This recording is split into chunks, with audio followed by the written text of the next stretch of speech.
Hello mga boss, ito tips itong Suzuki Swift na 2014 model. Biglang nawala yung lamig ng aircon. Ngayon ito tandaan nyo mabuti mga kabayan, pag nawala ang lamig o tsaka nagwas ang preyon, huwag ugali na magpapakarga. So ito 100% may leak to dahil base sa kwento ni boss, nagpakarga raw ng isang beses tapos nawala yung lamig na naman, tinik namin yun na nawala yung preyon.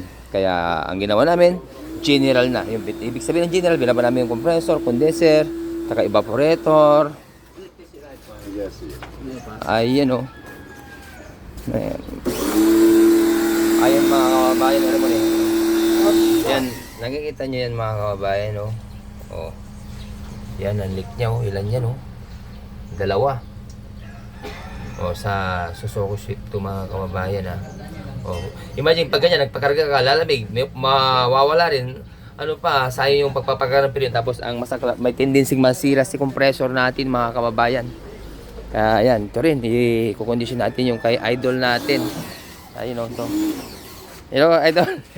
Good morning, good morning. Morning. Palalamigin natin yung aircon nyo, idol. Oo. Basta ikaw, Ayun o. may tiwala ako. Magaling yan. Ito, dito kayo magpagawa kay Jun. Magaling to si Jun. Tapat na maggawa. Tapos hindi lang yan. Official pa yan sa fireman siya. Official yan. Kaya honest yan at saka may integrity si Jun. Punta kayo dito. Hindi kayo magsisisi. Oh, thank you, thank you. Salamat po Diyos. So, si boss. Palalamigin natin yung kay boss to. Yung kay boss.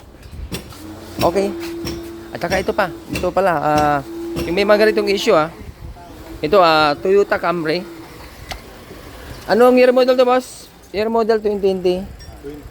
2014 din no. Toyota Camry 2014 pag ganito ang mangyari sa inyo, yung nawawala yung lamig, minsan nagkakaroon. So ito lang. Ito lang yung pinalitan natin mga kababayan, ayun no. Oh, okay sa alright na. Oh, so ayos naman. Kaya pag in-estimate kayo compressor, wag muna magdalawang isip muna kayo mga kababayan dahil mahal yung compressor. 80% kadalasan nasira ito mga kababayan. Okay para makatipid tayo. Kung saan yun ang tulong namin sa mga kababayan natin para hindi palit ng compressor agad. Dahil pag bibili ka ng compressor, may kamahalan mga kababayan. Kaya yun ang tips natin kung saan tayo makatipid. Doon muna tayo. Yun ang tulong din na magagawa namin mga kababayan. Okay? So ito to.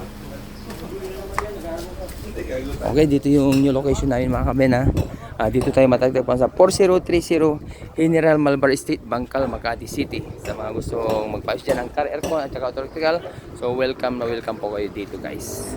Alright? Okay, so welcome po kayo dito. Thank you.